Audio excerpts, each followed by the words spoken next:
Welcome to Conversations with Celena, the podcast where we discover inspiration, motivation, and information to help you live your best life. I'm your host, Celena, aka Sunshine, and each week we'll dive into conversations with guests who share their testimonies, insights, and advice. We'll explore topics that uplift, encourage, and empower you to be the best version of yourself you can be. So tune in and let's have some fun while we explore all that life has to offer. Keep it smiling, sunshine, and let's go. Hey, sunshine. Hey, welcome back to another episode of Conversations with Celena. I'm your smiling host, Sunshine. And listen, y'all know I have to do the morning announcements. We got to do the announcements, and then we're going to jump right on into this morning's episode. All right, so it's June. I don't know what happened 9 months ago. Well, I do, but it's a whole bunch of June babies, right? I just want to say happy birthday to everyone celebrating a birthday this month, an anniversary. If you graduated, speaking of graduates, please go register for the Sunshine shout out to the grads. I wasn't sure if I was going to do it this year, but every time I see a graduate, oh my God, I get this big old grin on my face. So I'm so proud of each and every one of you all. So just go and sign up. We're just going to take a day and do some shout outs. It doesn't matter how many I get. If it's 5, we'll do 5. If it's 50, we'll do all 50. And there's going to be a special treat. So if you know of anyone who, now someone to get in my eye right when, if you know someone who graduated, please go and register them. It's no charge. Just put in the information to put them right on in for the shout out. So I'm excited about that. But yes, this month, June, both of my sons were born this month. Sean was June 7th, Joshua June 25th. Then I have my sister, my niece, my nephew, my friend. I tried to call her this morning, my mother-in-law, like all of y'all, just so many people in June. I'm amazed. But anyway, I celebrate each and every one of you all. So happy, blessed birthday. Also, y'all know I cannot not give a shout out to my sponsors for celebrating in April. It was at the end of April, so I guess maybe I'll stop at the end of June because I just feel like I have not given them enough and flowers. But I definitely want to say thank you to all the sponsors that supported Conversations with Celena 6-year anniversary and the mini session of I Owe Her. Like, it was informal. We just was at the Airbnb. I won't do it kind of like that again unless the Airbnb has more parking, but that's another story for another day. But yes, that was a shift in plans, but it still was a beautiful event, small, intimate, but amazing all at the same time. So I'm going to put the sponsors up real quick before we get started.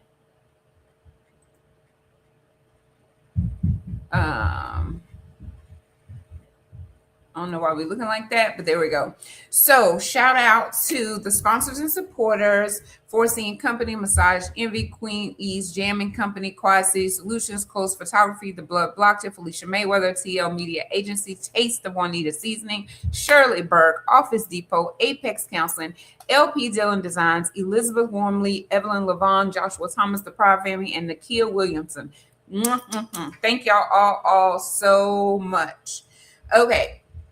So now, that was a mouthful, y'all. I'm taking me a little sip of coffee because I need y'all to get ready. Share this video because I was on this beautiful young lady's podcast, and it was so, her voice is so calming and her presence, she's just beautiful, right? Just inside and out. And I'm so excited to have her here with me today. She is an educator, a speaker, a financial professional who helps individuals and families build aligned wealth by combining financial strategy and emotional awareness. She also is the host of the podcast that I was on, Sacred Her Story podcast, where everyday women share honest stories of healing, growth, and becoming and remembering wealth. So, becoming, remembering, I don't know what that is right there. I don't know if I messed that up or not, but I'm gonna let her clear it up. But just becoming, growth, healing, and wealth. All right. So, y'all, welcome to the stage. None other. I see her smiling back there. None other than the beautiful Miss Jennifer Natasia Barnes. Hi, everyone. Did I say it right, girl? Did I get it right? Yes, you're good. You're No, good. no, I didn't. You know, the way you said it. You said Jennifer Barnes, right? Natasia. Natasia, what did I say? I don't know. You don't know what I said. Girl, and I tried to practice it. Natasia. Huh? Natasia. Natasia. I love it. I'm gonna practice that. Natasia. But for the podcast, so I don't keep sitting over here saying what is it, girl? What is it? I'm gonna call you Sia. Sia. It would be Natasia. Natasia. Is that right? Mm-hmm. Yes, you got it. Natasia. See, I did too much talking before I said it. I should have practiced it and then just blurted it all out and then got that behind me. So let's just do this again. Okay. Hold on. We get. So we're going to welcome to the stage the beautiful Jennifer Natasia Barnes. Oh, Sunshine, thank you for having me on. I'm so excited to be here. I just love your energy. Like, you are a ray of sunshine. Thank you for shining your light. Girl, thank you. That's better than calling myself a hot mess express, girl. Girl, you just a hot mess. But no, I'm not. I'm a beautiful ray of hot mess express sunshine. Yes. Taking that hot mess into your hot message. There you go, girl. There you go. And like I said before, I meant it. You are just beautiful inside and out. I enjoy being on your podcast. This over here is a relaxed environment. We just come and share testimonies, businesses, ideas. It's just a platform, an open platform. There's certain topics that I try to stay clear of, but for the most part, just raw, honest, authentic conversations. And I love it here. Like, I love it here. Even though I'll be saying, if I'm doing this, girl, I'll be right back over here saying, hey, sunshine. Welcome to another episode of Conversations with Celena. I love it. I love that because, we need conversations. We are interactive beings. So when you can have that conversation where it just fills both people, that's magic, right? So I'm just so honored to be here, and we have great conversations, Sunshine. So I'm like, we can talk about everything and anything. So, because I'm like, girl, we better get over here and have the conversation, because we just back over here. So it's like, come on, let's go. Yes. When we go to Tahoe. What you said? When we go to Tahoe, we're gonna do it all over again, live and in person. Yes. Oh my God, I cannot wait to come to Lake Tahoe. That's another thing. Oh, I knew it was something that I wanted to add. So speaking of Lake Tahoe, let me just go here real quick. I do apologize. I kept saying it was something else I wanted to do.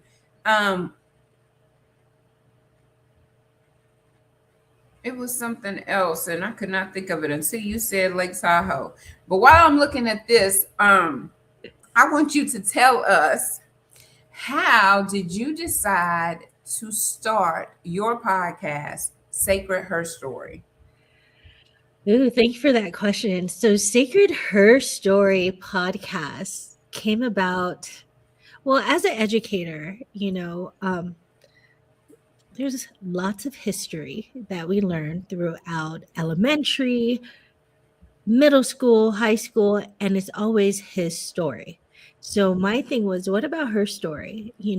And for me, I love hearing women's story. I like storytelling. Me personally, I wouldn't say I'm a great storyteller, but I like hearing people who got good stories. Like tell me more about that because this is how our ancestors passed their stories, right? They shared it to their families, as a tool to learn by.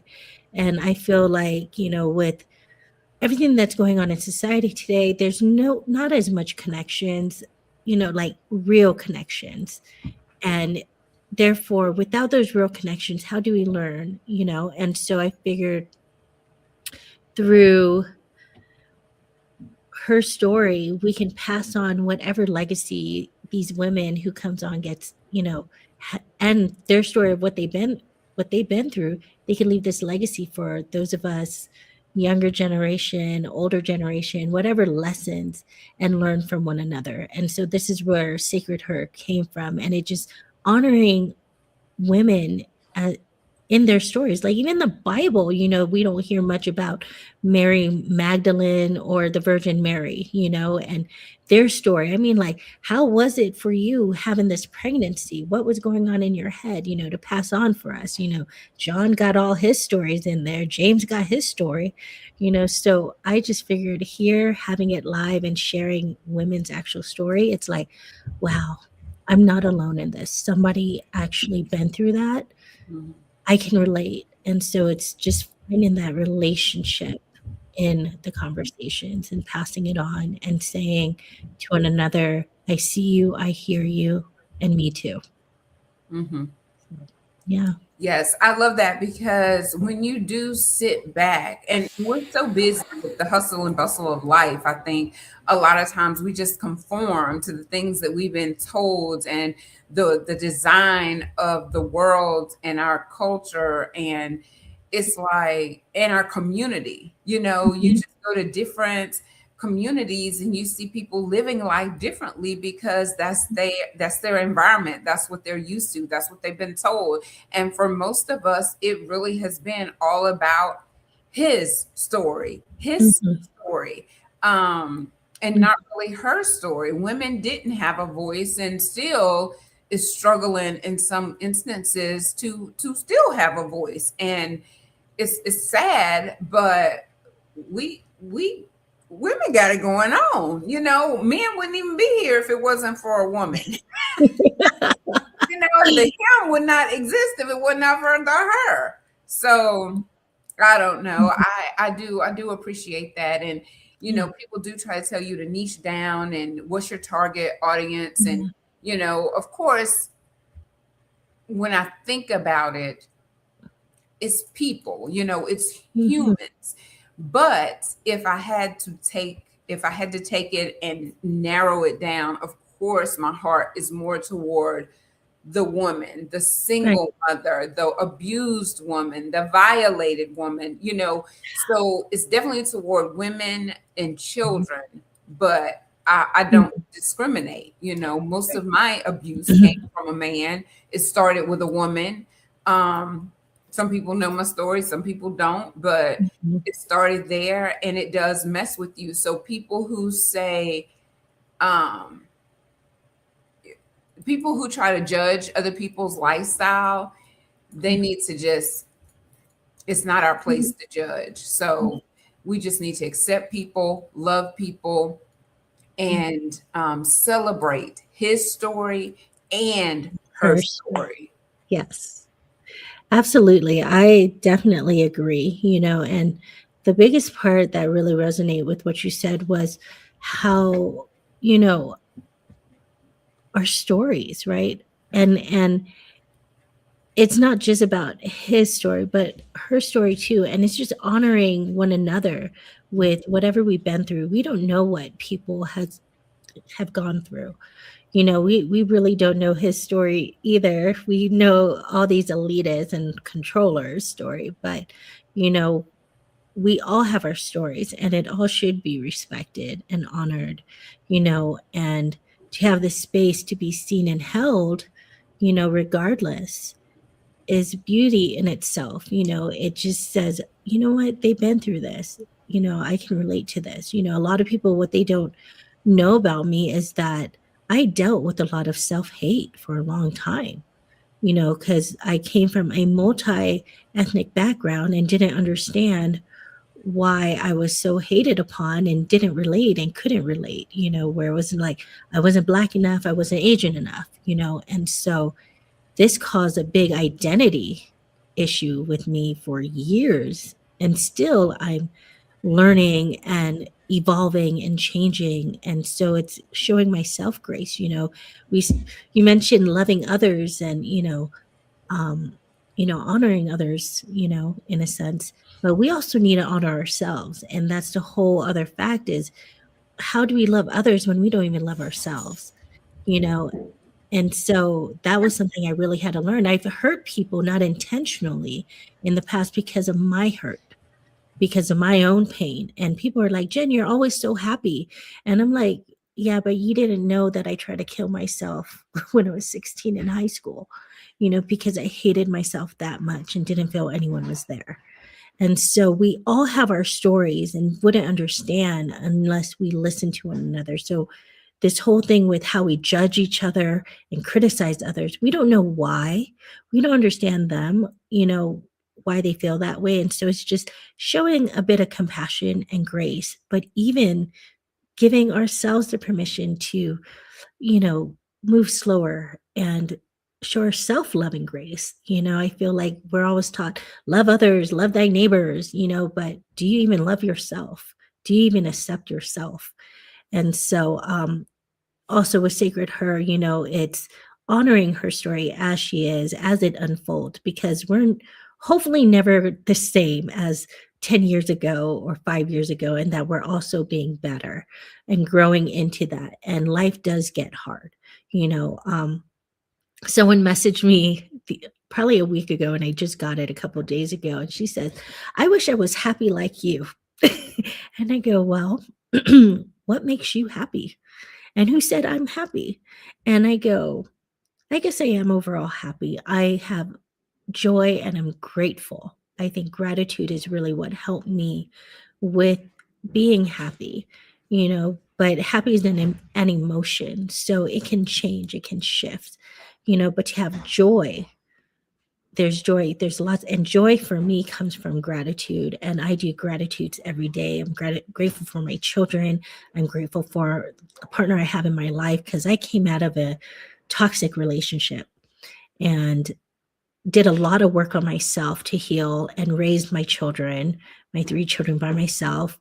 And there were 3 under the age of 5, and the stress behind that, and to even be able to work on myself so I could be a better parent to them, that it took work. It took a process. And that's where this whole word grace, I love the word grace, is so important for us to have for ourselves and for one another. So thank you for letting me share all this. That was like a mouthful, but it's like, with that whole judgment thing is we don't know one another's story. Mm-mm. And here I'm sharing this, to your audience, it's like, this wasn't made overnight. This person, this woman, you know, this educator, all the roles that I play, but in the essence, who am I being? My choice of being is love, you know, is to show love to others. No, I'm not perfect. Yes, I get mad, and you don't want to see me mad, but it's just, we're all human. And we need so much more grace nowadays, and especially with this time of, a lot of fear is pushing on us, and a Mm. lot of unknown that creates that fear. So, Girl, mm, all of that was so good. I'm trying to think where I want to jump in at. So, the loving yourself part, mhm, you're correct. To look at you today, you wouldn't even think, number one, that you would have thought about committing suicide, that you would have struggled with your identity. Um, Not any of that, because you look just beautiful and calm. And I wouldn't even think that you would get mad, maybe a little irritated, but not mad. Um, and but you don't know behind the scenes what a person has gone through. And to be a single parent of three children, you said all under the age of 5 at that time, right? Yeah, now they're 9, soon to be 10, 11, and 14. And they're all bigger than me. I'm the little mama now. That has to be like, or had to be so stressful to have those small children coming out of a toxic relationship, and just trying to be present and available in a healthy way for your children. Because how do you navigate? Nobody taught us how to navigate that foolishness, because nobody prepared us for it. You don't know what you're going to get yourself into when you're in a relationship, whether it's with a man, with a woman, with a coworker, whoever. These relationships come along and people smile, but behind that smile is a lot of hate and jealousy, and just, I don't know, Yeah. evil. Because they'll tell you, I love you today, and hey, here today, gone tomorrow. Hmm. Smile in your face, stabbing you in the back. Like, you just don't even know what you're going to get when you see people. That's why I love Hmm. people who walk in their truth. When you see them, I think we used to kind of label them as, oh, she's just so, I don't know, I'm gonna say outspoken to Mm, be nice. Oh, she's so outspoken. She just say whatever is on her mind. Well, you know what? Those type of people, you know exactly where they stand. You know exactly what they mean, how they feel. There's no pretending right. in your face and being something different Mhm. behind your back. Absolutely. And that's boundaries, and we have a choice. We make our agreements, right? Whether we know it intentionally or not, consciously or unconsciously, we make these agreements, and this is just bringing awareness to what are we saying yes to? What are we letting slide that we know we shouldn't let slide? Mhm. And it's okay. Here's the big thing. It's okay to change your mind, right? We think once we make a decision, we have to stick it and be, you can't be wishy-washy. No, you can change your mind because we don't always feel the same about something, or maybe something was enlightened and came about and a light bulb went off and it's like, wait, no, let me do it this way.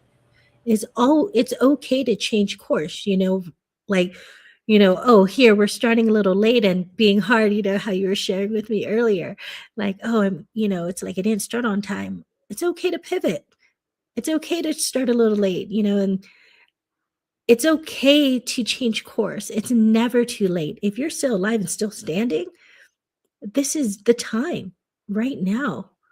If you need to rest, rest. Give yourself permission to. Don't listen to everyone else. Everyone else isn't you. They're not experiencing your experience. And I think that's the biggest thing is we have our own experience. We have our choice, our power of choice. Yeah, some things, is beyond our control, like the things we say if it's disrespectful, and I'm not going to go into the whole politics of stuff, but certain things is just use your judgment, use wise judgment. Do you want somebody to talk to you that way? So we can say no. And yes, when we start standing up for ourselves, it may shift a lot of relationships. But when you're saying no to everyone else, you're saying yes to yourself. You're showing yourself that you love yourself, you respect yourself, so listen to your truth and bring awareness to what's around you and what actually feels good. And I think some people, some people, they're like, well, how did you do that? Well, I had to go through the discomfort. There's always discomfort when it comes to growth. you know Here you're in your comfort zone, and to get to where you want to be, it takes change. And many of us are afraid of change, but you know what, in that change is not going to kill us.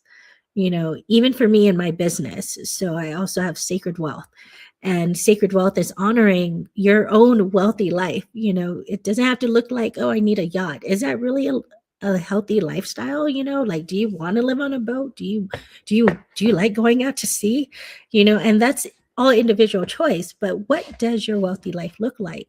And so for me, it's not like, oh, you need this and you need that and you need to do this, but it's about being honest with yourself, and choosing your own truth to make the choices for where you want to go. And it may be saying no to what you were doing before because that wasn't getting you where you need to go to have the life you want. Maybe you got to back off and go into the casino a bit.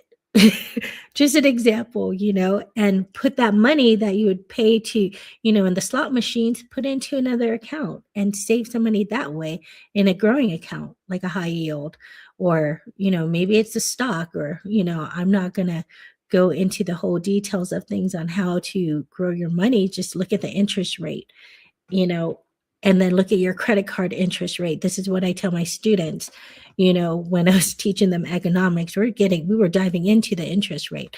Credit cards, you borrow money, it's like 20% interest. You try to save money, it's only 5% interest. So who do you think is banking on your money? The credit cards, right? So it's like making these bringing awareness to your choices. And if you don't know, you got to educate, right? You got to learn. And where do you start?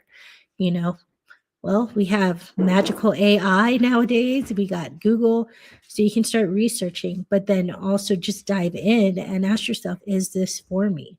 We have this innate ability within ourselves called our intuition, our God-given gift, right? And whatever you believe in, and it's really trusting ourselves and saying yes to ourselves.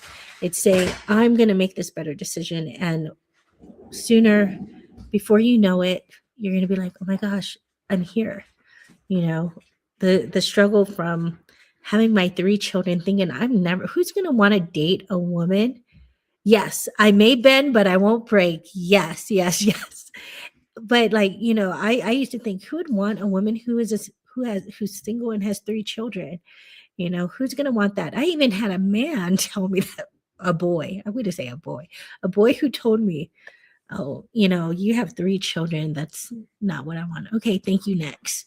That's how to be my attitude. Thank you, next. Because then I met someone, who is amazing and incredible in my life and my children's life, and it's by saying no to all the dipshits that are, can I cuss? Sorry. All the, all the lame man out there that didn't resonate, and saying, nope, thank you, next, until you meet that person, that thing, that way that works with you. And that's independent from each person, because we all have our unique gifts. We all have our unique experience, and it's honoring that. And that's true authenticity. Another mouthful. Thank you, sunshine. Woo! Yes, no, that was amazing. You went into like some of the things that you offer in that mouthful. So I think I kind of want to stay there, because we are a result of our decisions, right? And we can't at a certain age blame anyone else about where we are in life. And like you're saying, instead of blowing your money over here, take your money and put it over there. And so I know you said you didn't want to dive too much into it, but if I was to contact you today saying, I need help, like, what would be the process and how would we get started? Because baby, I'd be over here saying my affirmations. I'm healthy, I'm wealthy, I'm happy, I'm whole. And I'm believing it. Some days I'd be over here saying, girl, yeah. Did you just look at your bank account? Mm-hmm. And I'm still wealthy, because wealth is not all about money. Right. But at the same time, you can't go tell the power company, I said I was wealthy, ain't that enough? No, I'm gonna need the dollars. Where are the dollars? Send it to me via credit card, Cash App, debit card, but I don't need your affirmations and confirmations and declarations. I need my money. So we definitely know that we need the financial wealth as well. And so Absolutely. what would I have to do in order to start that journey with you? Yes, thank you for asking. So I do like to have like a meet and greet just to get to know the person, 15, 30 minutes, first consultation. And then the consultation that we dive in, I'm offering a one-on-one session where we talk about strategies. And so that flat fee, $75, and Hmm. flat fee can be what's the word I'm looking for? Um, Applied to? It will not apply to you, but it will be just scratch out if they use another service that I offer. Because I also offer, I guess I'm diving into it, life insurance and annuities. So annuities is a way to also grow your money. There's different life insurance that we can use to grow your money, protect your family, you know, different things we need to ensure protection for our family. I call life insurance love insurance.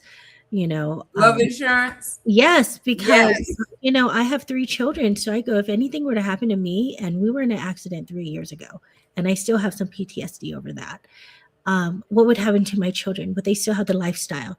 I don't want money to be an issue. They got enough to deal with, losing their mother, Hmm. if something were to happen to me, and heaven forbids, because I go, I'm gonna see my grandbabies and great grandbabies, but, if anything were to happen, what would happen to them?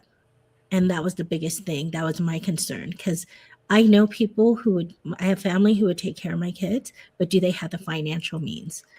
So there's that whole other part. So first consultation is free, and we would meet for like 15, 30 minutes to see what it is you're looking for, what needs to be implemented. And then the next consultation, if they decide to continue, would be we meet for a one-on-one session, $75, and that fee can be waived. There we go. It can be waived if using another service of mine, and we can dive into that. I also am working on updating my program, which would now it was a 4-week program, and it was like only $49, and it takes you through steps and strategies.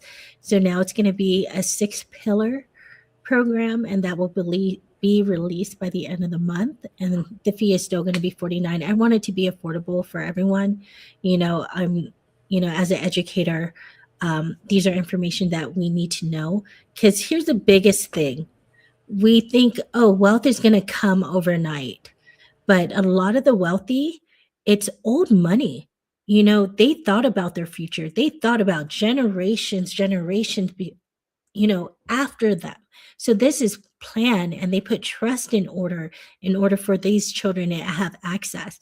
If you ask many people who have money, who like ask a teenager or 20-year-old, who paid for this? Oh, my father. Oh, my great grandfather, he pays for this. My father, so it's money that's been passed on. So right now, like if you're like me, I come from a line of broke. My dad grew up in the projects, my mom is from the province. So, they did the best they could with me. And I love them and I'm grateful for them. But also there's that part how, what Sunshine was saying, we need to take responsibility. So this is my way of taking responsibility in educating myself on, where can I put these money sources? How can I protect my children so that they can be better off, you know, if something were to happen to me, and then teach them? That's the whole other part in creating a legacy. What are we passing on to our children, you know, and our children's children, so that they can pass on? And the problem that we see nowadays is a lot of people have given up. And, as an educator, I see my students who've given up because they don't know which way to go, where to move, or they just don't care because they feel their parents don't care. So everything is a trickle effect. Oh, that's so sad to hear that their parents don't care. But if you're in Okay, a let me household, correct that. Sorry, let me correct that. It's not that parents don't care. Parents are also in a state of probably helplessness, hopelessness, and I see a lot of drugs and alcoholism, that's happening, and it's epic. And so it's like they're in this place of hurt and pain. And so and then they have children or whatever the situation may be, and it the child is going through their own experience and they're saying, well, they don't care, so why should I care? You know what I mean? So this is just kind of like this whole trickle effect of how it could be. But when you take responsibility and you say, no, I'm going to do things different, you give hope moving forward, and you're shifting those agreements that were made before, like, okay, I'll tolerate this. But when you say no and you say yes to yourself, that is the shift, and that is going to move you forward and get you unstuck. Mhm. And yes, and that's what I was going to say before you clear that up, is that the parents are probably in this state of not knowing which way to go either. And it's creating a household environment of, well, you know, I guess we just gonna die, or something like that. Like literally no direction, no hope. And with social media, it will like amplify it all, because even if you are already struggling and then you start watching that, like everybody has a camera, everybody has a phone, so you're seeing the world through a completely different lens, because used to you could only see it through this form of media, and now you see it from everybody's perspective because everyone has those phones, and baby, we walk around seem like on record. And now you got these smart glasses, and you just walk around with your glasses on, recording everything, everybody, every situation. So it creates a level of uncertainty. You don't feel settled. You do feel more fearful, because it's like, what is really happening in the world? Mm-hmm. Not even in the world. Bring it back home, our Mm-hmm. country, our state, our city, because like I said, everything is being recorded. Even if it's not the glasses, even if it's not the phone, everybody has a ring camera or something. I mean, like, we are constantly being recorded at the stoplight. So people really do feel a level of fear, anxiety, and helplessness and hopelessness. Yeah. Yeah. And how do we get out of that state? Because that's the other part of sacred wealth and sacred her is that whole part of um, regulating the nervous system, right? The nervous system. And so a good way is to just come back to breath, come back to your breath. There is so much power in the breath. We don't honor the simple things, and it's just breathing in, because you have this moment and you can shift. And I know the financial part can be tough, but first step with that financial, you got to write it all down, see what it is you're dealing with. What do you have, and then you could take the proper steps to move forward, because you know what you have to move forward with. But coming to breath, taking walks, move your body, dance, listen to music, turn up the music, dance, just moving your body, work out, whatever that is, go for a hike, you know, connect with nature, walk barefoot, there's do something to shift that energy, to bring happiness, to bring joy in, because you can get stuck in that place of fear and feeling like, oh my gosh, but you know what? We're like, there's that thing called intuition that we all have. Start trusting it more, because it guides us, and leads us if we allow it, versus listening to everyone outside of us who they're only they're telling you things from what they've experienced, but that's not your experience. So why not listen to yourself a little more? And this was something that took me a long time to learn, that I'm telling to my kids. I go, baby, don't worry about what other people say. Take your time. But you're going to listen to me. When I tell you to do something, you better get up. But that's a whole thing. But I go, listen to what feels good to you. My daughter, my 9-year-old, I wish I was her when I was 9. She's so confident. And she's like, friends be coming over to go play. She goes, oh, I don't want to play right now. She's going to go take a nap. My baby girl needs her beauty sleep. So but she knows how to ask for things. She knows how to receive, but she also gives, Mm. and so I feel like she's such a great example, because For me, I was at 9, I was timid. I was like, why am I not enough? Like I can remember at the age of 9 being like this. And then first husband, second husband, looking for love in all the wrong places because love was within me and I was looking for love outside of me. God lives in here, creator, source, whatever name you want to call, divine love is in me. So then that is what I want to exude out of me. But I had to learn to accept what's here first, and it's still a process. Some days it's rough, but Mm-hmm. yeah, honor your truth, honor your truth. Honor your truth, and your truth looks different than other people's, and it's time for us, like you said, to listen to ourselves. I went the other day, I think I told you this when I called you. I went the other day to the park because there's not a lot of grass out here where we live, right? But the spots where the grass, there's a lot of dogs in this complex. So I said, there's no way I'm taking my shoes off and walking over here in this grass because I know every step has been covered with something. But I went to the other next little city and I just took my shoes off and put my feet in the grass.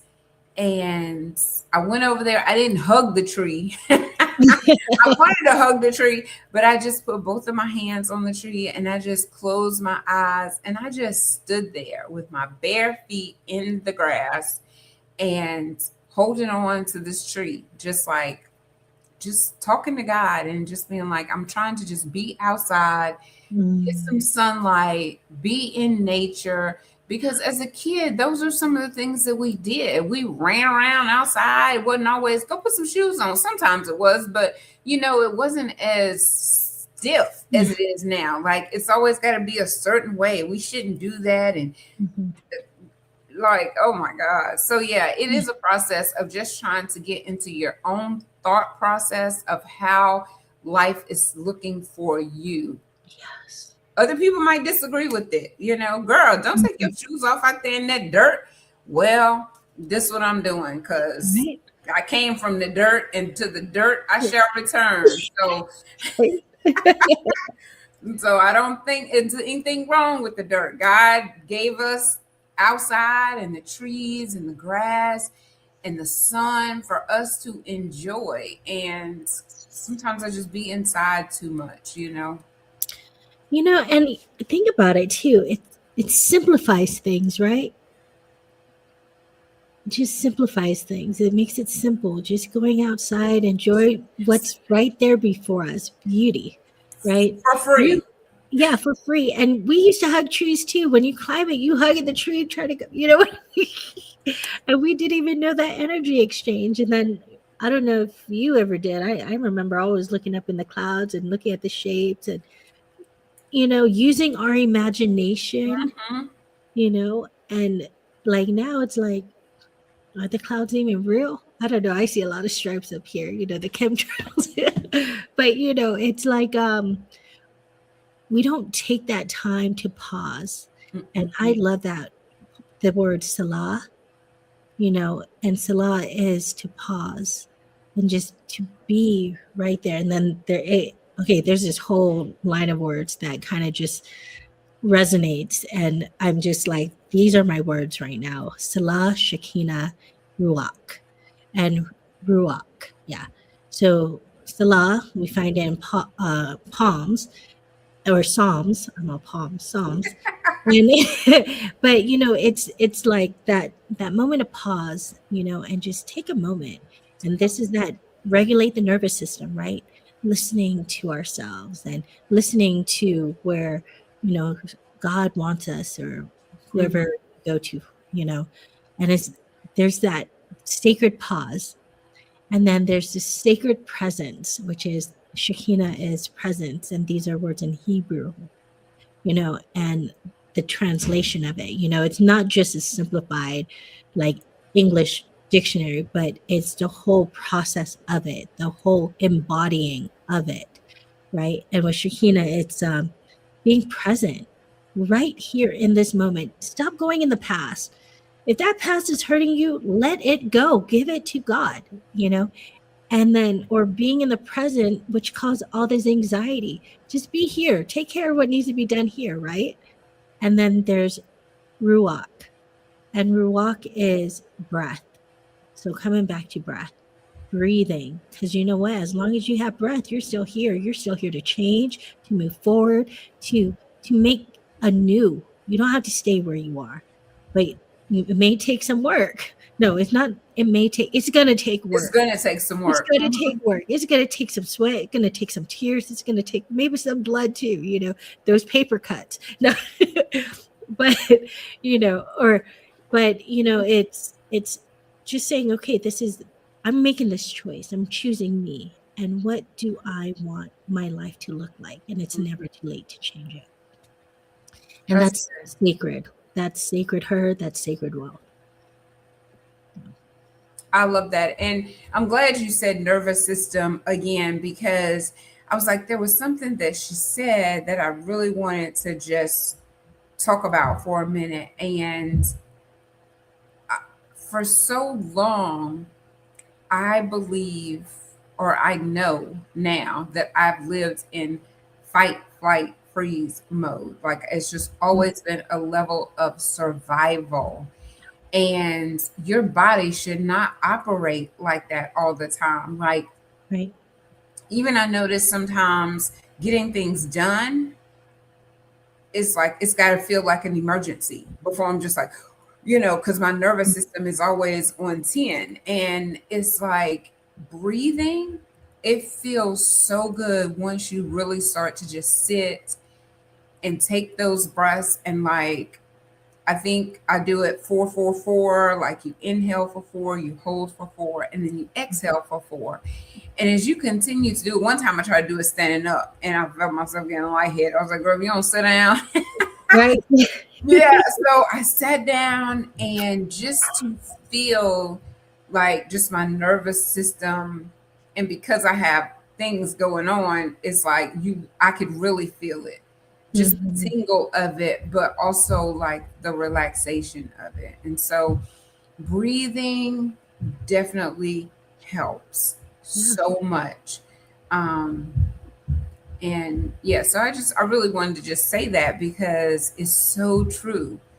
That Yeah. nervous system, it needs to calm down. It needs to like understand that you're safe.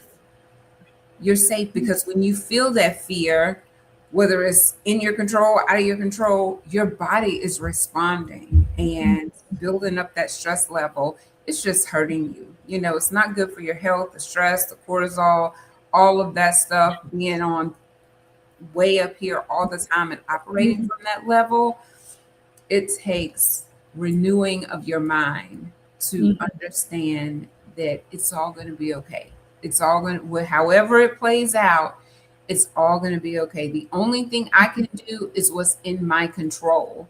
And so when you started listing the things for us to do, the movement, the journaling, the Mhm. breathing, those things are in our control.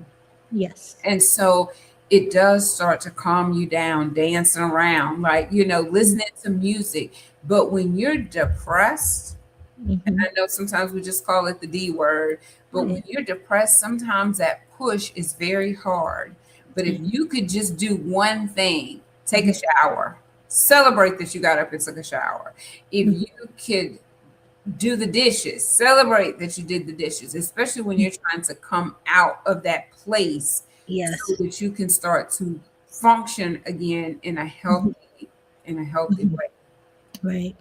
Yeah, and there's that whole other part too. It's easier for us to do something for other people, and for me, I had my 3 children. I go, well, I needed to cook. I needed to get up for them. My daughter wasn't even a year old when I got out of the marriage. And so I had to. And that kind of kept me out of a lot of depression till they went with their dad for the weekend or something. Or then it's like, dang, this sucks. And yeah, celebrate even the small wins. And I don't think we do that enough for Mhm. ourselves. We don't. And that's a whole nother part too that I work. I also coach. So I'm also a neurolinguistic practitioner. So I offer service with coaching as well. So core method. And so it's really looking at the core of us, like where is it that we need regulation? What needs to be changed, transformed, because there's a lot of fear when with the new, and so there's that service as well. Like I said, 15-30 minutes, to discuss what are their needs, and then we can move forward on next steps and stuff. So Hmm. That's awesome. Now you said something way in the beginning that I want to go back to, because I'm just looking at you right as you're talking. Your mhm, hair, your eyes, your skin, your smile, everything is just beautiful, right? thank you. But when you said I wasn't black enough, I wasn't Asian enough, like I just didn't even know, excuse me, where I belonged. Hmm. Tell me a little bit about that because I'm always so intrigued by Hmm. people and the way that they think and their culture and things like that. So just tell me a little bit about that struggle and why was that so difficult. Well, I remember, you know, I I mean, as kids, you're innocent. One of my mama aunts, she told me how I came home crying one day. I was like 5 or 6. And she goes, "Why are you crying?" She goes, "Well, somebody called me black." And she goes, "Well, what are you?" I go, "I'm brown." So this is like the innocence of a child, but already because of the way how that student said it to me felt like I didn't belong. I wasn't enough, and then even dealing with family members, like my I had to be like a freshman. So my hair got really kinky. I didn't know my hair curled like this until I was like 18, 19. So my hair was a mess. I didn't know what to do with it. It was like big and crazy. So it was like the ugly duckling becoming a swan, right? And so it took till now to like know how to fix myself up, right? And to feel confident in myself, I think is the inner work was the bigger work. But my freshman year, my hair was my aunt said, "Oh, let's do a straight perm," and it burns, and I go, "It's burning." She left it in too long, and my hair broke off, and so even from some of my aunts, there were on both sides, black side, Asian side, there were these ideas like they just hated me, and I didn't understand why. So that made me feel like I wasn't enough. Like on the Filipino side, I was judged like, oh, like we weren't, because we were mixed with black and the other cousins weren't, we weren't pretty, just as pretty or good enough. We weren't gonna amount to anything. And there's that whole stereotype, that we go through as being, you know, melanated people. I was pulled over for the color of my skin. There was a guy I remember, and this guy I had a crush on. He goes, "You would look better if you were lighter." And so there were all these things that added on, and then the fact of not feeling safe, like just having this very deep, you know like I said, I had a suicidal ideation, because I felt like nobody likes me, or I wasn't good enough. I wasn't pretty enough, I wasn't smart enough. Growing up, it was like, "Why aren't your grades as good as your sisters?" And I'm like, "Well, I guess I'm just dumb." No, I had to learn how to learn. The way of my thinking was different from hers. I wasn't just necessarily book smart. I had to understand it in a different way. I'm also not an auditory learner, or my auditory gotten better because I had to learn to slow down so I could listen. But I would have been like ADHD back then, so I was like always hyper and stuff. But um the experience of things that filtrated over and over seemed to be repetitive, that I wasn't good enough. And I always related it to the color of my skin and how I was treated by my own family, and, with even friends, thinking people are friends, but they're not really friends, so it was just associated. And that was something that was in my head that I needed to shift, and just say, "You know what? They just have their own pain. They have their own issue. and they're projecting it on me. I didn't know how to do that then. I didn't have those tools. And so really when I think I was 18, I started working on personal growth, but even still I was making a bad decision because I wanted love.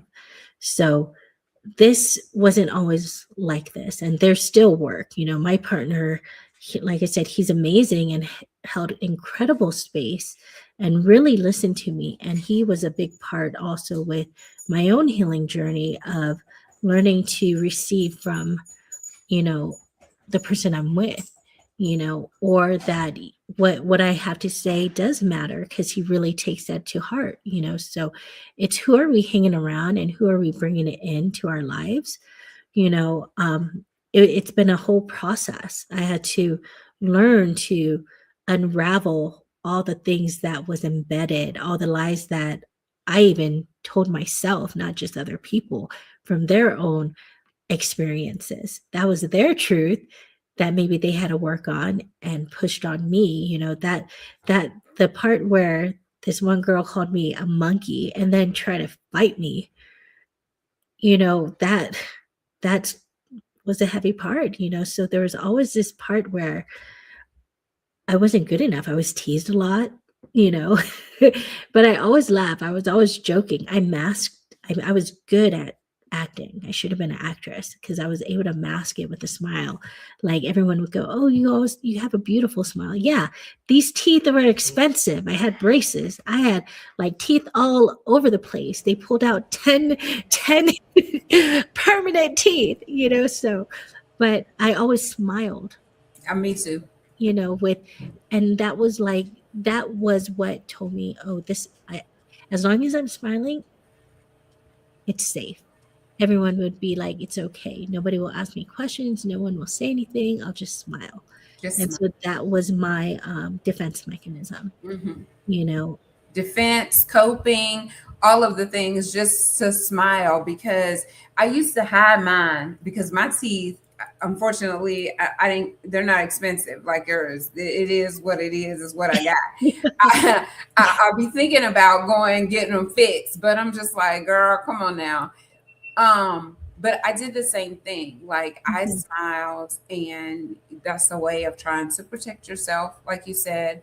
Colorism is definitely a thing, especially I feel like in the Black community, because used to, you had to be lighter skin. Like the guy was telling you, oh, you'd be this if you were lighter skin and all this kind of thing. And Mhm. people associated beauty with lighter in a lot of cases. Yes. Um, so that's the reason why I think it kind of stuck with me when you said it in the beginning. And I said, I just want to ask her a little bit more about that, because to us, I know to me, you're beautiful. Your hair is beautiful. And I'm thinking about the way that you're saying that they treated you.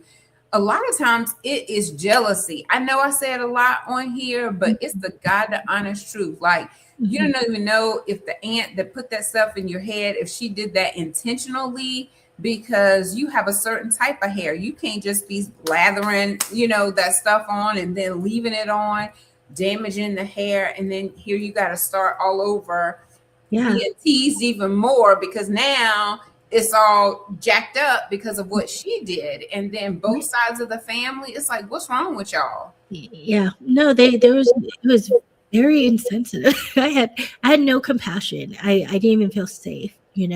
And when my hair broke off, so it was all choppy. It all broke off up to here, and it's choppy, and oh, I was chubby. I was overweight, Me too. and so that was a whole nother thing, being chubby and your hair looks jacked up. And I didn't wear makeup then either. So here I have this 13-year-old looking all jacked up, and then like I was active, so I was in marching band, so I was also a nerd. Yeah, I was in band too, girl. What instrument did you play? I played the flute. Me too. I played the flute. I was a nerd, like a nerd, and I became a cool nerd after 10th grade because my hair grew out. I lost a lot of weight because we were out in the sun marching, and I go, oh, I'm going to try out for well, we called it pageantry, but it was like combination of dance and color guard. And so I go, I'm going to do that. And I did show, I was active. So that helped me like shed all the baby fat, quote unquote. We're going to call it baby Right. fat. Now I got mama fat. Girl, you look beautiful. No, I did not shed mine because of the things that I was going through behind the scenes. It's like I ate more. Mm.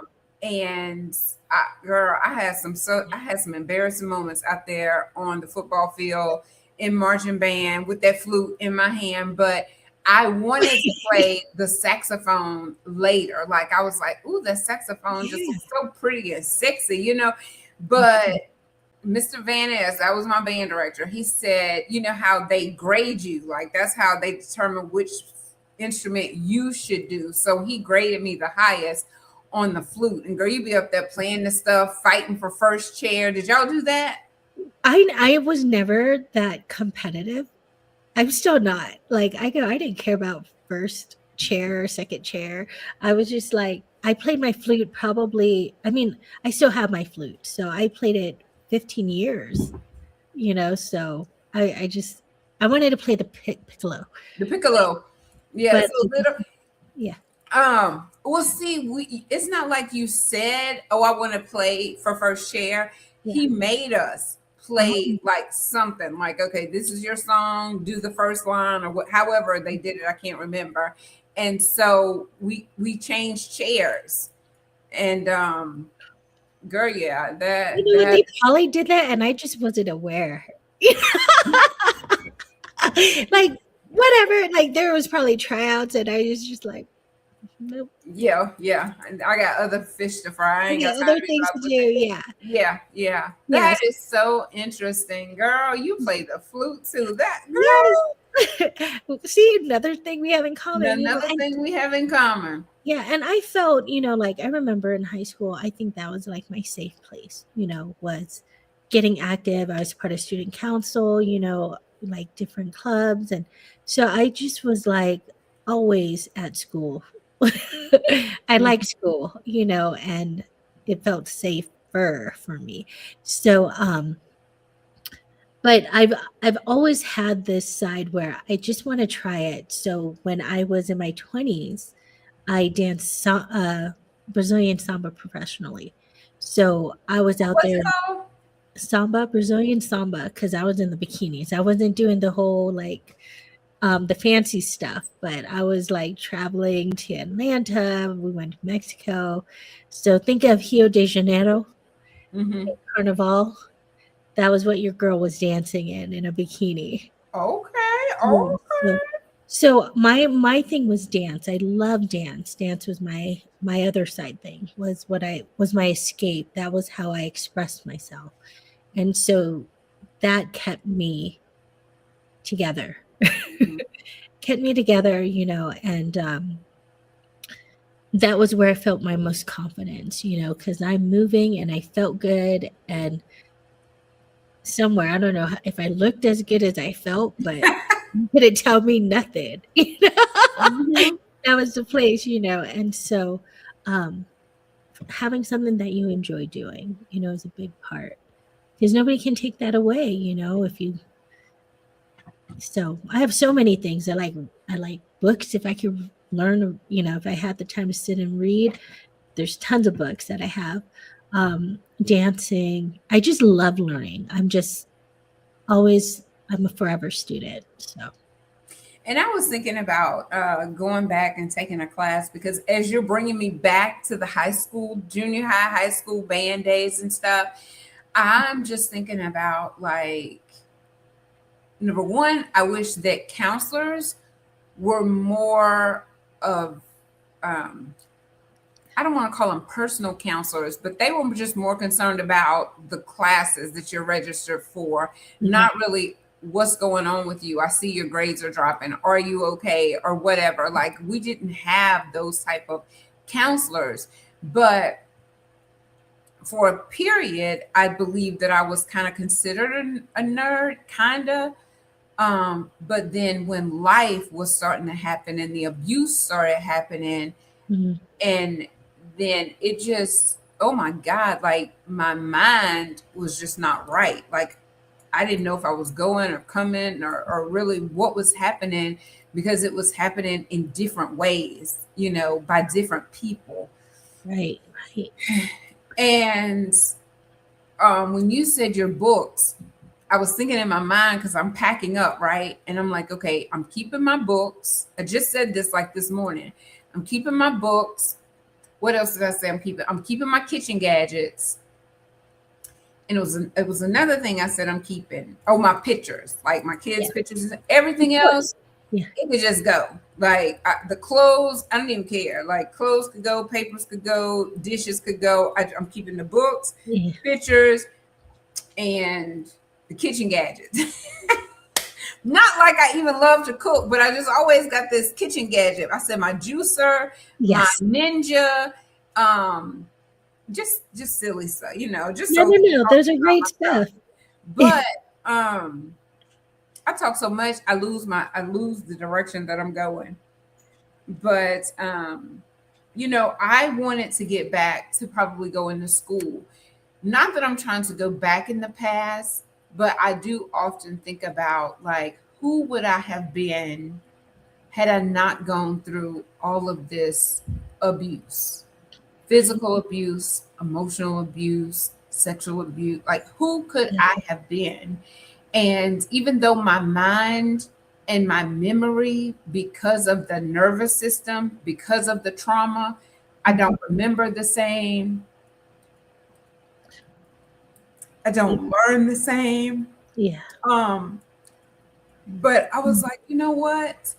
You can do this. Like, you still have breath, like you were saying, as long as you have breath in your body, you can still become and do some of the things. It may look different because now you're older, your kids are grown, and you'll never know what it would have been.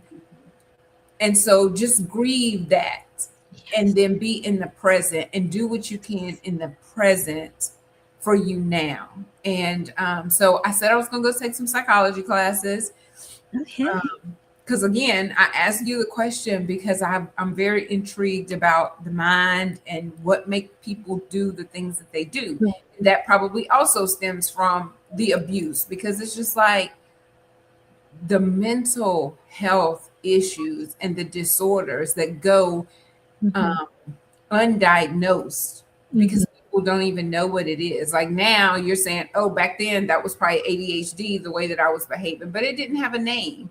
Schizophrenia probably didn't have a name when people was just like saying they're possessed, but really they had a disorder that did not. Well, sorry. I'm like, let me back up on that too. But continue. I'll come back to it. No, no. I mean, but that's just basically Yeah. it. Like I love this platform Yes. because every time I have another guest, it taps into a different part of who I am, who I was, and who I'm becoming. Yes. And I pray right now that these episodes will help the person that's listening or the person that listens later just step into their full potential, regardless of what their past looked like. Because do Yes. it now. Like, get up and do something for you now and then celebrate it. So, you know what I'm doing?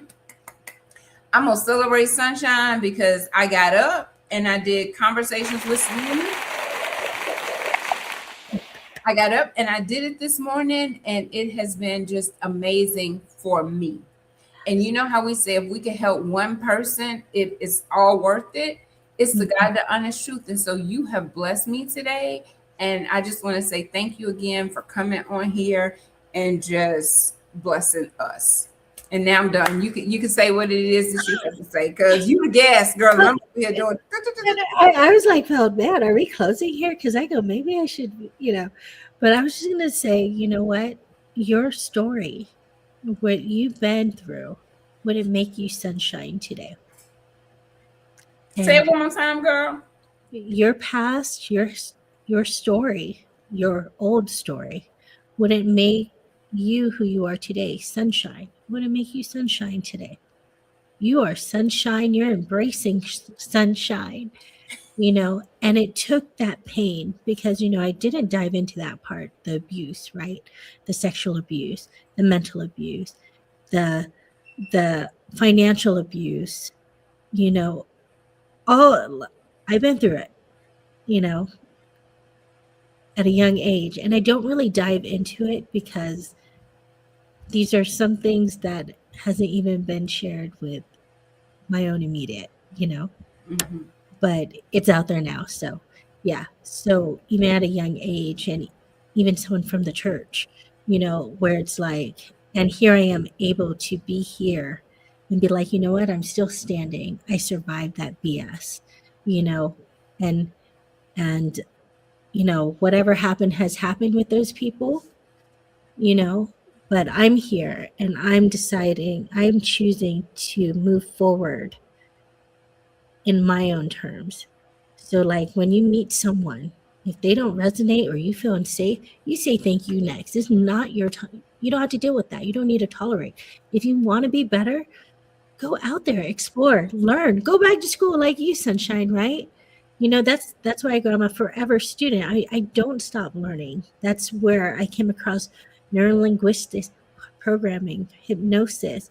Then I learned about shamanism, which is a whole nother beautiful thing that I've added with all that I do, because it's honoring our gifts. We think of schizophrenia and we don't honor that some of us have the gift of, clairvoyance, where we can speak to the unseen world. And it's very taboo. And now probably I'm going, woo woo in a whole different section, but, it's honoring our truth. And I think with schizophrenia, there's so many things. Yeah, there's those who are just really crazy, probably doing drugs or whatever, but there's also probably another part of it where there's some truth behind that, where you got to learn to honor that gift and lean in a little more. So I don't know what, the story is with the person. And, it's important we have psychologists and psychiatrists. I feel like, yeah, those are needed as well. But there's also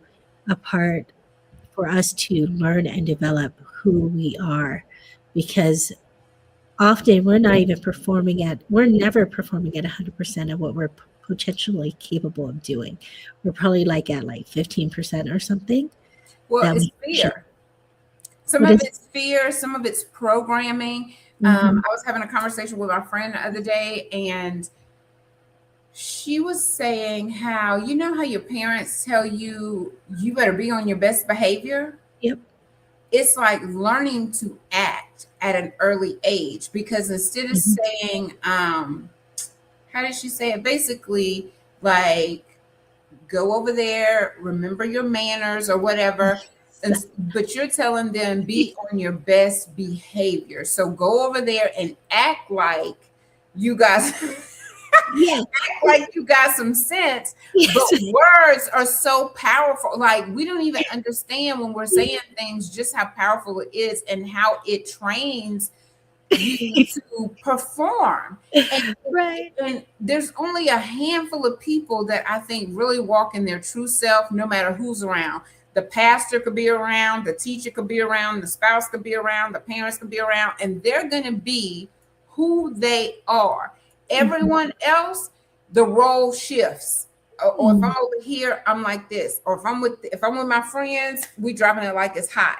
If I'm with the pastor, I got on my whatever you call Yellow. it, dolly. Yeah. And I'm over here being the usher at the church, just taking on all these different roles, Yeah. and then being confused of who am I really?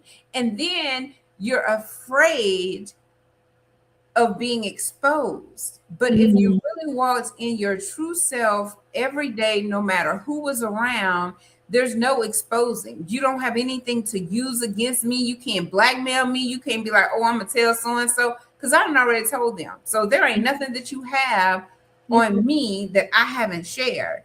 And Yep. so when people say, well, why you online? I always say this: why you online telling all your business? It's not even that I'm telling all my business. Like, I'm really trying very hard to stand in my truth, tell what I need to tell as God gives it to me to tell, so that I can really be free my latter days. Because my Mhm. previous days, I felt like a prisoner. They say you're free, but no, I didn't feel free. You didn't Mhm. feel free. You didn't even feel safe. And neither did I. And I didn't know how to turn around. I didn't know how to go back to where my safe place was, Mm. you know. And so I stayed in this unhealthy environment that almost took my life, like more than once. And And, yeah, and so that's where we call in grace. We didn't know any better, and there's a whole lot of fear behind that, right? What am I gonna do? Where am I gonna go? How am I? Because your life was with that person, and I know that feeling because I was scared to leave. And then another part was I didn't want to be another statistic as another Black single woman, you know, and I'm just like, why? But it when it becomes life or death situation, you're gonna figure that shit out some way, one way or another. Sorry, I keep cussing. I cuss a lot. That's something that got me in trouble at school. I need to, but I go, this is who I am. I go, girl, it don't even look like it. It don't even look. You just look so innocent to me. So when you tell me oh, I cuss a lot, my children, they laugh at me when I cuss because I guess I sound so soft. They were like, you guys need to clean this fucking room. And they're like, Mom is so cute.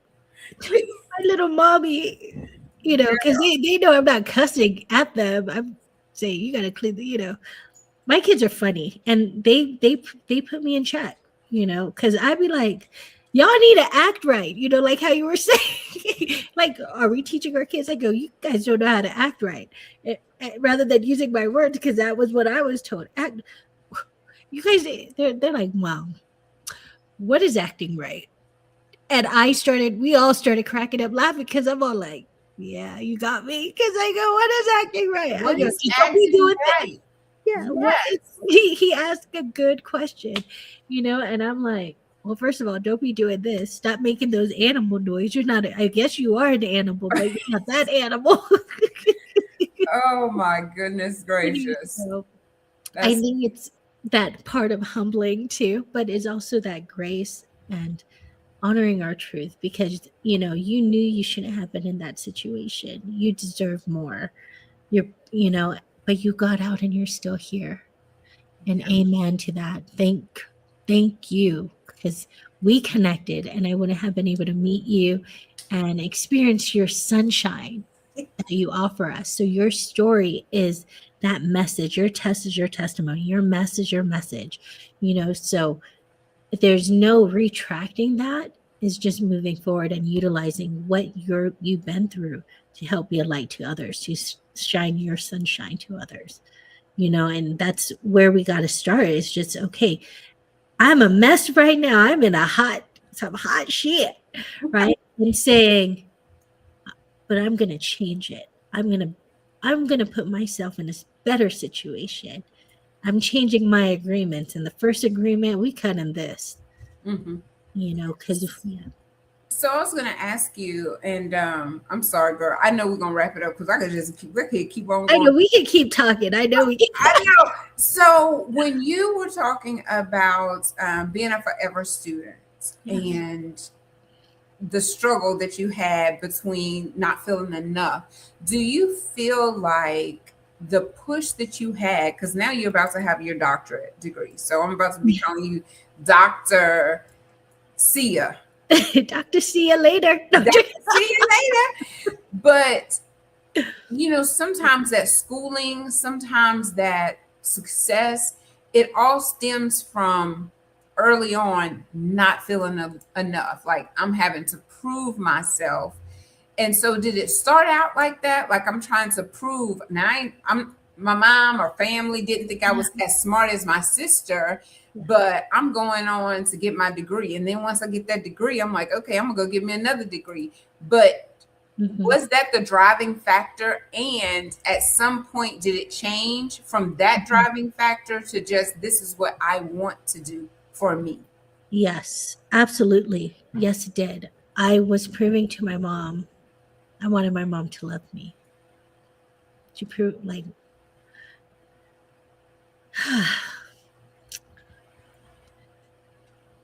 I wanted my mom to love me, and I'm like, look, I'm good enough. I got a master degree to prove to her, like, look, I can be smart. And it became a point, where I asked her, why don't you love me? So this is what there's story to this, but I always felt I was never good enough for my mom, and my mom is the most amazing woman. She works hard. She worked 3 jobs to take care of my sister and I. I mean, there's like a lot of story. My dad suffered through PTSD, which is his story, but my story in that was I got really hurt from it. And my mom had to take my sister and I out, and she took care of us. That was, her strength is amazing. But something where I felt was she never loved me. And learning my mom's story, her mom died when she was 3, so she didn't have a mom. So now at this time, it's like she's seeing how I love my children, and she's like, oh, so it's showing her grace as well. But up to my master's degree, going $180,000 in debt, to prove like, listen, am I good enough now? Am I good enough now for you? And I don't know if I am or not. Her partner tells me, like, your mom's so proud of you. I don't feel that. But I was just like, fuck it. Sorry, I'm just cussing up a story. I just, this, it's like, whatever, this is for me. This is for my children. This is the doctorate is for me because it's something I love to explore. I love religion. I love culture, and it's like bringing it all together. So this is something I get to do. And I chose it for myself, and I just said, I stopped trying to please her and to gain her love, and just said, you know what? It's about me anyways. And it's okay to say that, for the longest time, it had to be about everyone else. But now it's like, no, this is what I want to do. This is how I'm feeling. I feel like shit right now. F it. I don't want to do nothing, and allowing myself the space to do that. To have a moment of just like, I'm going to go crazy, and then go back. Like my partner, he deals with my craziness, and I'm like, I'm sorry, I was wrong. Because in my own head, I was thinking something, and he, the miscommunication. Mm-hmm. So he was able to also, like I said, he's a big part of my healing because can hold that space and offer this grace that I never experienced ever, and I'm so grateful for him, that I met someone like that. And I said no to all the other hoes, and said, thank you, next, until he came. And he was like, and there were times where I was like, this isn't working. I don't know how many times I was trying to end it with him. And he goes, well, let's talk about this. Mm-hmm. Okay. I need a day though. And he gave me that day, the grace, and he helped me in my own becoming of giving myself permission. It helped me give permission to myself to have space to think, to be me, to have this conversation, this dialogue with myself of why am I doing this? Why do I feel this way? And to continue growing and developing and being better, because there's a lot of reflection we need to do. That's why journaling helps, right? Coming to breath so that we can calm down the energy when we feel like we're going to explode. But coming to breath and like, okay, I am here. I'm right here. I'm right here, and saying, all right, okay, I did this wrong. Okay, how can I correct it? Whatever it is. So it's just given that space to say yes to yourself in whatever emotion and what's coming up, because let's face it, we go through challenges. Changes is it's challenging because we're facing something unknown. But after we jump that hurdle, it's like, oh, I did it. And we start proving to ourselves, oh, I can do this. I can do this too. And it's just taking those steps. And sometimes you're setback, but you keep on going. It doesn't mean not, it doesn't, no, it doesn't mean not, never. It means probably not right now. Yeah. And we need to add, like, have more time. But if that's something you really want to do, you go for it. And don't let anyone stop you. And not let the focus be anyone else except for that person in the mirror, which is why I love I Owe Her, because it is about you and the little girl in you and the woman that you Mhm. are becoming. And it's not about anyone else, because you could bust your heart and still not be loved and accepted the way that you desire. And the person or people that you're looking for this love from may not even have the capability. The only issue sometimes is that, well, it appears that they have that capability, but it's just not for me. Mhm. But as long as when I look in the mirror, I can say, I'm proud of you. I love you. And that's for anyone that's listening. As long as you can look in the mirror and say, I'm proud of you.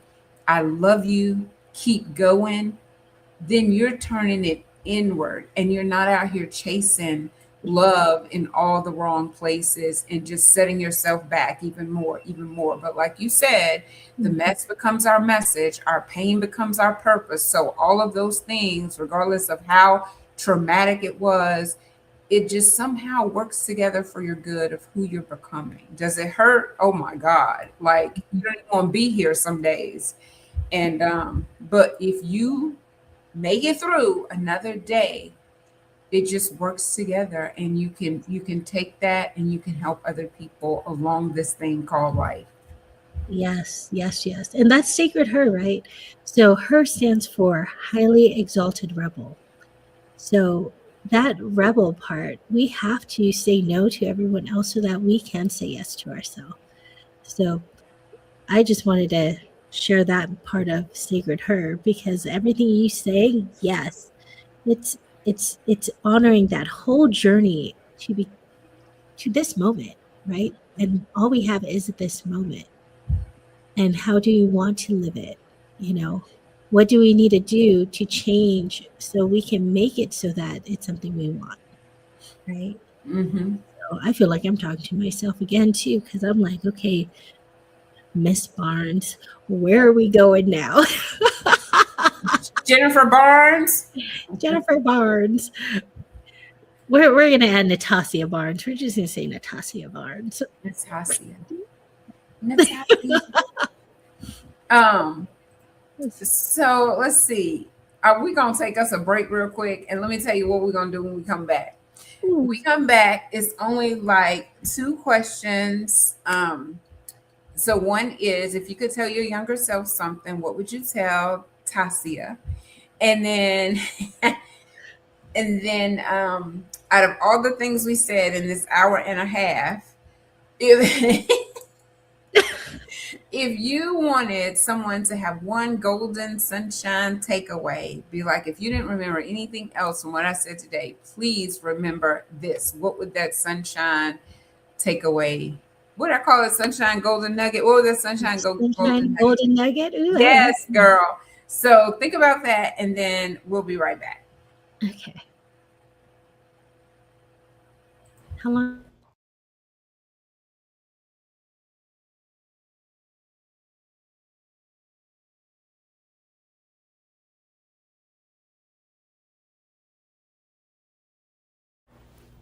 Hang tight, my sunshine. Conversations with Celena. We'll be right back.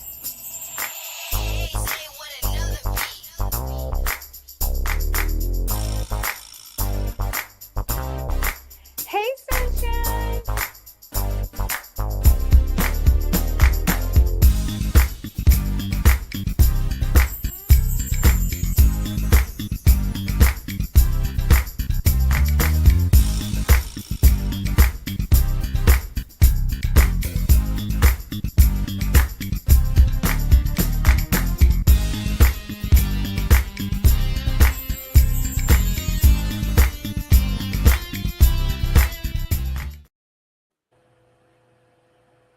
All right, y'all. Before we go to Miss Barnes for her for her final thoughts, I do want to put this up on the screen. Let me see if I can let me stop this and then just pop this up here.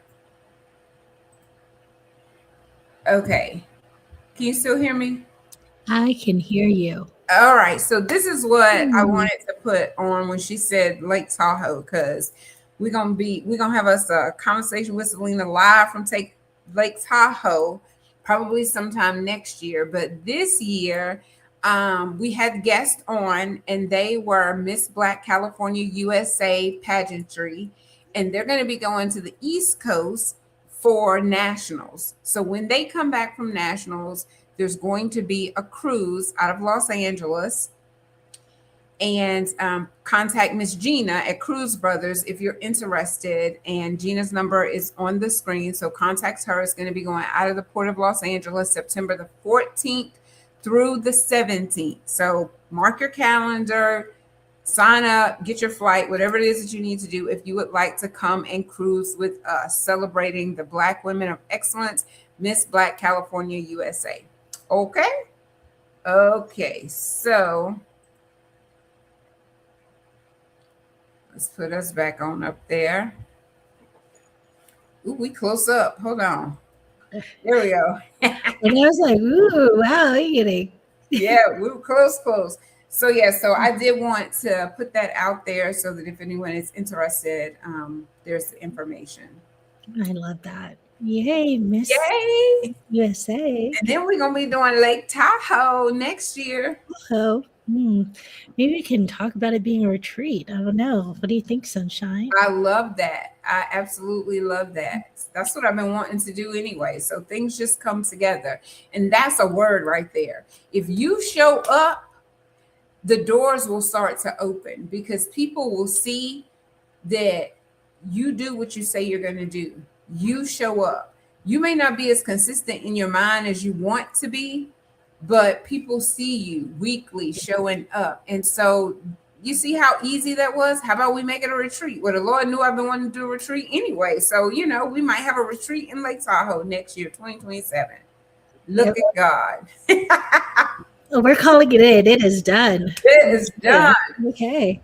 All right, girl. So, whichever question you want to answer first, go ahead. You want me to ask you again? What do you want to tell your younger self, and one golden sunshine nugget for the audience? Okay, so my younger self, to my baby girl self that never felt she was quite enough, that she was always enough, and she just forgotten where that love came from, and it was always within her. You know, she was created, designed with beauty, with love, with everything she needs to prosper. But all that was taken, not on purpose in most cases, unintentionally, but it's okay. Now it's time to remember, and she is safe. So that's what I would tell that's what I'm telling my younger self now. Mm-hmm. Look how far we've gone. Look at where we are now. Here we are. Yes. My younger self, and to and to everyone who is listening, it's never too late. It's never too late. Always grow. Always be willing to be the student, not just the teacher. You know, because being a student, I feel, takes a bit of humbling. It's saying, okay, I don't know everything, and do we ever know everything? You know, so when you can be the student, you can always grow, you can always rebuild, you can always change, and it's just filling in more knowledge. But also remember to pause, be present, and to breathe, because as long as you're doing those things, you're here to make a difference and change your own world, and therefore what happens in your own world will be a counter effect around you. So I love that. Thank you so very much. Even your dog was chiming in at the end. that dog. That dog. Dog say, listen, you've been in there long enough. Come on up out of there. Oh yeah, I could call her right now. She'll come right here. She's like a puppy. She's no longer a puppy. That big But old she dog. thinks she's a puppy. Oh, she does. She thinks she's the baby. Let me see. Here she comes right now. I'll show you. Come here, Roxy. Come say hey, Roxy. Come say hi. Isn't that a cute little face? Isn't that a cute face? Her breath stinks though. Oh my goodness. What type of dog is Roxy? What? What type of dog is Roxy? She's a mix. She's got Shepherd, Rottweiler, Akita. I saw the Shepherd. I wasn't sure. Yeah. Yeah, she's protective. This is her house. Anyone who comes around, she has a scary bark. I think it scares her sometimes. But. Yes, indeed. That sounds like Rollo. When he barked, he got to shake his head like, ooh, that was loud. All right, girl. Well, listen, thank you so much. Thank y'all for joining. Be sure to share this video. And until next time, you hang on one second, Jennifer. Don't hang up. Until next time, y'all go share a smile and spread some sunshine. Keep it smiling, sunshine.